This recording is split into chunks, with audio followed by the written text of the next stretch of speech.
Habari wapendwa, natumaini wazima na kila mmoja amekuwa na afya ambayo thabiti yenye uwezo wa kufanya maamuzi mengine ambayo anataka kufanya, ikiwemo kutazama video hii na kutaka kuhakikisha kwamba unakuwa salama kipindi chote, au wewe baada ya kutazama video hii na hakika utaenda kujifunza vitu vingi zaidi. Ikiwa ni mwendelezo wa video 100 ambao zote zinatolewa siku moja, yani siku ya tarehe 28 mwezi wa 12 ambao ni leo. Tarehe 28 mwezi wa 12 hizo video zinatoka kwa lengo la kutoa elimu sana hedhi kwa mwanamke au tukijini na afya ya uzazi kwa mwanamke. Hii kwa sababu ni video 100, kwa sababu ni siku moja, kwa sababu zinatolewa kwa muda mmoja, ni lengo la kusaidia wewe kukupa maarifa, lakini kwangu nikiwa kama zawadi ya kukupa wewe siku ambayo nasherehekea birthday yangu. Kwa hiyo uungwana wako siku ambayo nasherehekea birthday yangu, unaweza kaniwish hapo chini kupitia comment, au unaweza ukaandika ujumbe wote kuniwish. Unaweza ukaniwish au ukaonyesha upendo kwa kuweza kusubscribe kwa ambao ya subscribe, na kwa sababu madarasa 100 utaanza kufuatilia mwanzo mpaka mwisho, na pia utakuwa umepata elimu nyingi sana, kwa sababu tumeanza kuchambua hedhi kuanzia mwanzo, na kwa sababu ni watu wanaita period, na darasa lililopita au madarasa mawili nyuma tumeweza kueleza kwa sababu mwanamke mwingine anahisi maumivu afu mwingine haisi maumivu. Sasa hapa tunaenda kueleza kwa sababu gani mwanamke huwa anahisi maumivu wakati wa hedhi. Lengo ni kukufanya wewe ujue kitu gani inaendelea ndani ya mwili na hatua za kuchukua. Sasa mwishoni hatutakupa hatua za moja kwa moja za kuchukua, kwa sababu ni darasa jingine ambalo unahitaji ukae chini ufundishwe na ujue kwa kina zaidi. Leo tufahamu nini kinapelekea wanawake wengi kupata maumivu wakati wa hedhi. Sasa maumivu wakati wa hedhi huwa yanaletwa na nini? Wakati wa hedhi mfuko wa uzazi huwa ukaza kwa ajili ya kujisafisha.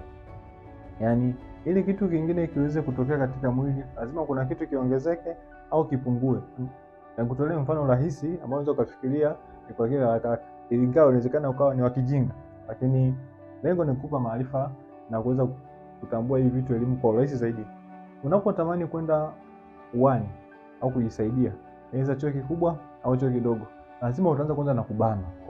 Kubana kwako ndio kutafanya maamuzi au kufanya maamuzi ya kwenda uani na kufanyaje na kujisaidia. Huo ni mfano wa kwanza ambao lazima ambao unaendana na huu. Lakini mfano wa pili tuchukulie mfano mwanaume sasa. Mwanaume ambaye unatamani muingilia mkeo, lazima mashine iweze kusimama na ndipo uweze kupata nafasi. Yaani kwanza upate usimama hisia za mke na ndipo ambapo uweze kumuingia mkeo. Kwa hiyo hii pia ni ndivyo ambavyo unatokea katika mwanamke. Yaani lazima wakati wa hedhi mfuko huu ujikaze ili uweze kutoka. Sasa ni kujisafisha. Sasa mwingine atajiuliza, kwa sababu ndio video naangalia 16. Hiyo kujisafisha na maanisha nini? Au kujikaza ni kwa ajili ya kujisafisha na maanisha nini? Rudia video zangu za mwanzoni zote kuanzia mwanzo mpaka mwisho, imeeleza namna gani ambapo mwanamke huwa anatokea wakati wa hedhi, au wakati ambapo anakuwa hedhi ni kitu gani ambacho huwa kinaendelea. Yaani maana yake mwanamke misuli au zile tishu ambazo zimetengenezwa wakati ambapo natarajia mimba itokee na kwa haijatokea, kwa zinakuanguliwa au zinatolewa na kuweza kutoka nje na kusababisha mwanamke anapata hedhi au anapata period. Kwa hiyo tunaposema mfuko unajikaza na kujisafisha, ni maana ile ukuta na tishu ambazo zimetengenezwa na damu ni basi zinatoka na mwanamke kuweza kujisafisha na kuandaa mazingira kwa ajili ya ujauzito mwingine. Lakini kemikali hiyo, yaani kitu kinachotokea ni nini huwa kipo nyuma yake?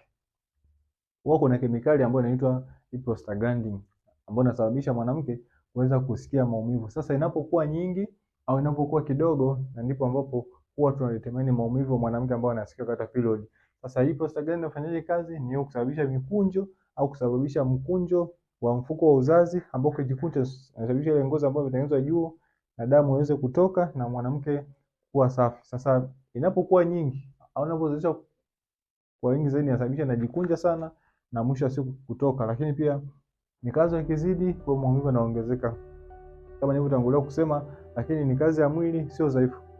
Unapoona hii imezidi usishtuke sana, yani maana usipate wasiwasi. Yani maana hii inapozidi ndio unahisi maumivu makali, lakini ni mwili ambao unafanya kazi, sio dhaifu moja kwa moja. Lakini jambo la kuzingatia, maumivu yanapokuwa makali sana na hauwezi kufanya kitu chochote wakati huo, na hata hatua hauwezi kupiga au kutembea na nini, unapoteza fahamu, unaomba kumwona daktari, kwa sababu hii itakuwa kiwango kikubwa. Na moja sababu inayopelekea hii kuathiri ikikuwa nyingi zaidi ni mtindo wa maisha tunaoishi, na wanawake wanene sana huwa wanapata hii changamoto, au wanawake mbamba sana huwa wanapata hii changamoto. Kwa sababu gani? Endelea kufuatia madarasa mengine yanayofuatia ili kuweza kuelewa ni kitu gani ambacho nakimaanisha hapa. Lakini maumivu si adhabu, ni sehemu ya mwili wako ukifanya kazi. Kwa hiyo ili mwili ufanye kazi au matokeo haya ambayo nimeyasema na mifano ambayo nimeisemea, lazima mwili kuna vitu lazima vitokee. Na jambo lingine au mfano mwisho ambao naweza nikakutolea hapa ni hali ile ukihisi labda umevunjika. Ile sehemu ile umevunjika lazima itavimba, ili mradi ile damu ije pale uweze kusaidia kidonda kupona kwa haraka zaidi. Na baada ya kupona utaona ile hali inakaa sawa na mambo mengine yanaenda kama kawaida. Ukiona video 16, naomba uendelee kufuatilia video 17. Ungana nako ni kuweza kusubscribe na kushare na kulike, mradi wengine waweze kujifunza zaidi na kupata maarifa kwa kina. Asanteni na mpaka wakati mwingine.